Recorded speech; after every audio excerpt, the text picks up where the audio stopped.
Hello! Kumusta po kayo mga kaibigan? Kumusta po kayo mga kapatid? Kumusta po ang ating mga kababayan? Yung mga nasa malalayong lugar, nasa ibang bansa? At kumusta yung ating mga masugid na taga-subaybay nitong ating programa na Free Online Values Lessons? Ano po? Nawa, ang bawat isa sa inyo ay nasa maayos na kalagayan sa mga oras na ito. Ano po? Yan. Kung meron pong may karamdaman, ay atin pong sama-sama. Pwede niyo po i-comment. Dadalangin natin sa Panginoon. Okay po? Yan. Muli, ito po ang inyong lingkod, si Kim Di Magnaong. Magpatuloy po tayo sa atin pong Lesson 11. Ano po? At ngayon ay, ano na ngayon? September 8. Ano po? Wednesday. Yan, ipagpatuloy po natin ang ating pag-aaral at pakisubscribe po mga kaibigan, mga suking taga-pakinig, suking taga-subaybay, ay pakisubscribe ang ating Three Angels Community Services at pakiclick ang notification bell at pakishare po itong video natin. Yan, okay. So, sa pagpatuloy, tayo po ay magpasimula sa pamagitan ng opening prayer.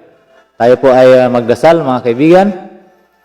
Mapagpala, mahabagin at mawain naming Diyos na nasa langit sa mga oras na ito, Panginoon. Kami po ay nagpapasalamat sa inyo. Sa inyo pong kagandahang loob, sa inyo pong pag-iingat sa bawat sa amin, at salamat sa mga pagpapala namin pong naranasan at tanggap mula sa inyo. Panginoon, sa pagpatuloy ng aming pag-aaral, amin pong inihiling ang iyong banal na Espiritu na siyang mangunguna sa bawat isa sa amin na nanonood at makapanood pa sa videong ito. Panginoon, nawa ang iyong kapangyarihan ang siyang magtuturo sa amin ng mga bago, mga paalaalang mga aral na nais po ninyo iparating sa amin. Salamat po sa pagdinig sa panalangin, patawad po sa pagkasala, alang-alang lamang po sa matamis na pangalan ni Jesus naming tagapagligtas. Amen. Okay. So, patuloy tayo mga kaibigan, mga kapatid at mga taga-subaybay sa atin pong Lesson 11. At ang topic po natin ngayong araw na ito na September 8, 2021, huwag ninyong papagmatigasin ang inyong mga puso. Excuse me. Okay.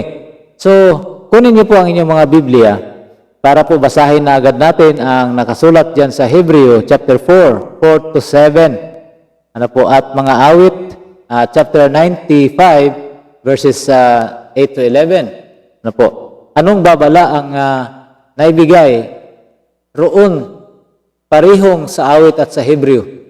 At ano ang dapat nitong sabihin sa atin ngayon? Yan. Okay. So, ano daw yung sinasabi sa 4 to 7 ng Hebreo? Sabi po, excuse, sapagkat sa isang dako ay sinabi niya ang ganito, tungkol sa ikapitong araw. Yan. At nagpahinga na ikapitong araw ang Diyos sa lahat ng kanyang mga gawa. At sa dakong ito ay muling sinabi, sila'y hindi makapasok sa kapahingahan, sa aking kapahingahan.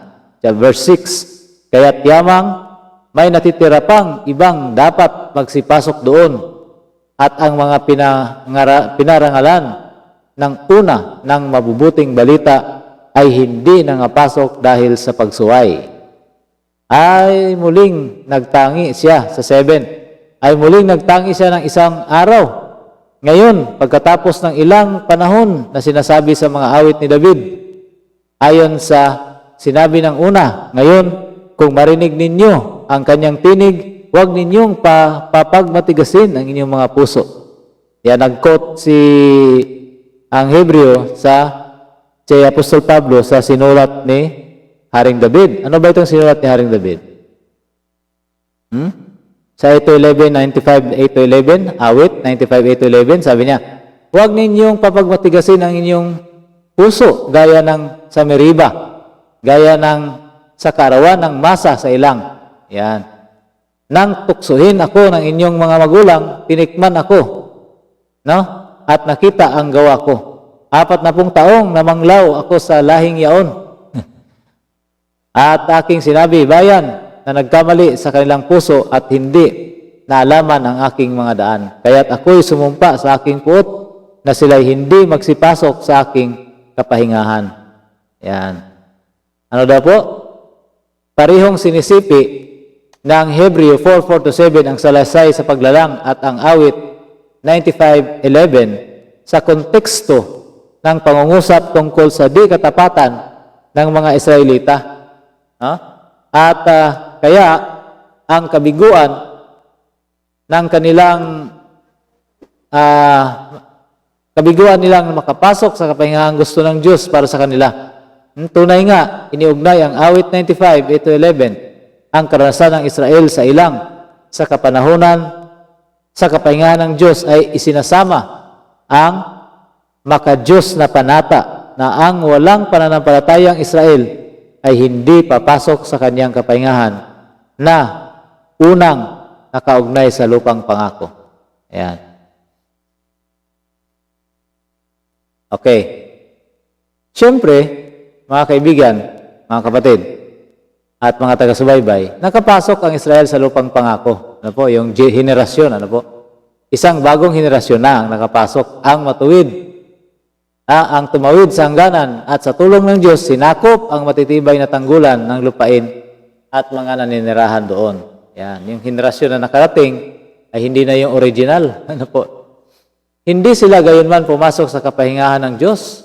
Ang ideya na marami ang hindi nakaranas ng realidad ng kaligtasan kay Jesus dahil sa kakulangan nila ng pananampalataya ay nahayag sa pamagitan ng lantarang pagsuway. Yan, ang una nilang nagkulang ay pananampalataya at ang sunod ay lantarang pagsuway. Kahit na ang kapahingahan ay may kaugnay sa lupain, kasama nito ang higit kaysa lugar lamang kung saan nakatira ang mga tao. Yan.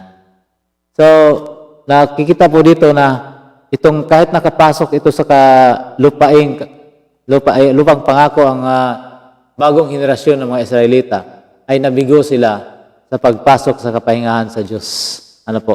Sapagkat kulang ang kanilang pananampalataya at ang kakulangan ng pananampalatayang ito ay nalantad sa pamagitan ng kanilang pagsuway. Ayan. Kaya iminumungkahi ng Hebreo 4:6 ng mga nakarinig ng maka-Diyos na pangako ng tunay na kapahingahan ay hindi nakapasok dahil sa pagsuway. Ano ang ugnayan sa pagitan ng pagsuway at hindi pagpasok sa kapahingahan ng Diyos? Ayan.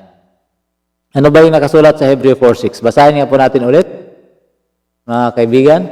Kaya tiyamang may tatitira pang ibang dapat magsipasok doon at ang mga pinangaralan ng una ng mabubuting balita ay hindi nangapasok dahil sa pagsuway. Yan, okay? So sabi dito, mga kaibigan, ang ngayon, yung salitang ngayon, di ba? Ay nagpapahayag ng pagmamadali. Ngayon na, pumasok na kayo, sabi niya. Ang ngayon ay nangangahulugang wala ng panahong magsayang ng oras. Yan. Ang ngayon ay nangangailangan ng isang tugon at desisyon ngayon na. Sa puntong ito. Yan, sa oras na ito. Yan. Mahigpit ang kapit ni Pablo sa salitang semeron o yung ngayon at talagang idiniriin ang kahalagahan nito sa konteksto ng kapahingahan.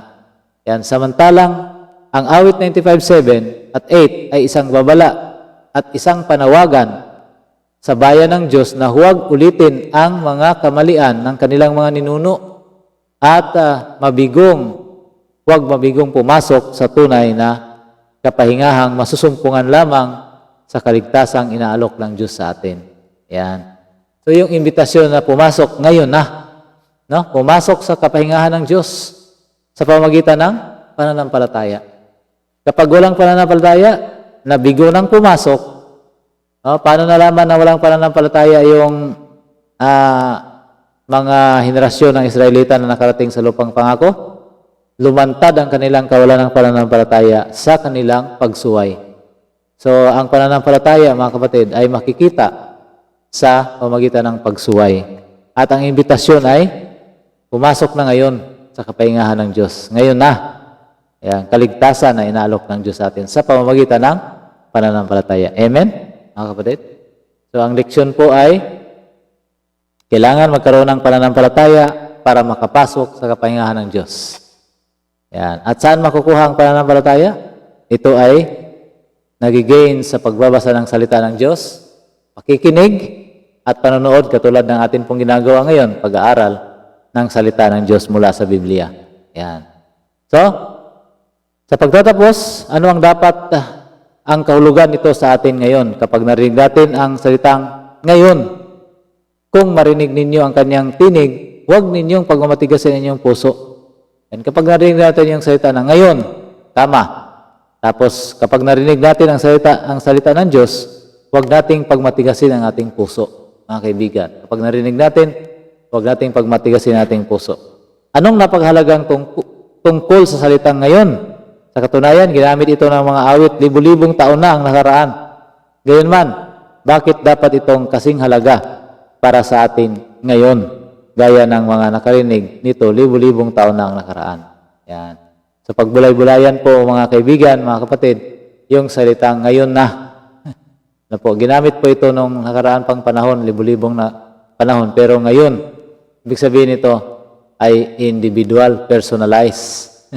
Personal po ang imbitasyon. Yan, ginamit ito noon para sa nakarinig noon, ginamit ito ngayon para sa atin ngayon. Ngayon na. Yan, kapag marinig ang salita ng Diyos, ay tanggapin. Ngayon na. Amen. Okay.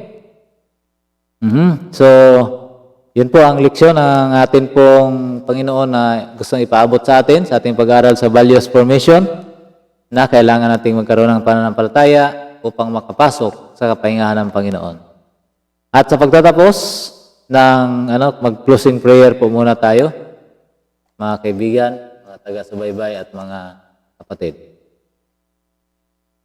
Mapagpala at mahabaging Diyos, Panginoon, marami pong salamat sa inyong pangunguna, sa aming pong pag-aaral at tulungan niyo po kami, Panginoon, sa aming natutunan na kailangan naming magkaroon ng pananampalataya upang maging masunurin at makapasok sa kapahingahan na inaalok ngayon ng Diyos sa bawat sa amin. Panginoon, salamat po sa mensaheng ito, sa turong ito, sa aral na ito. Nawa, ito ay magiging aming inspirasyon sa aming buhay, Kristiyano. Panginoon, namin din pong ipinapanalangin ang bawat nanonood at makapanood pa na inyo pong ingatan laban sa anumang uri ng kapamakan at aksidente. At mayroon pong mga nagkakasakit, ay inyo po nawang pagalingin. At ang pangangailangan po ng pamilya ng bawat isa, inyo po nawang tugunin sa pamagitan ng pag-bless ng aming mga hanapbuhay, aming mga trabaho at aming mga negosyo. Tulungan niyo rin po kami na makatulong din po sa iba. Salamat po sa pagligtas sa panalangin. Sa pangalan ni Jesus, naming tagapagligtas. Amen. Okay. Mga kaibigan, mga kapatid at mga taga-subaybay, ay pakisubscribe po. Ano po? Ang atin pong pakiclick po dyan, ang subscribe button at ang notification bell at i-share ang atin pong YouTube channel na Three Angels Community Services. Ayan. Maraming salamat po at magkita-kita po tayo ulit bukas. Last topic po natin bukas, Thursday. Ayan. Okay, God bless.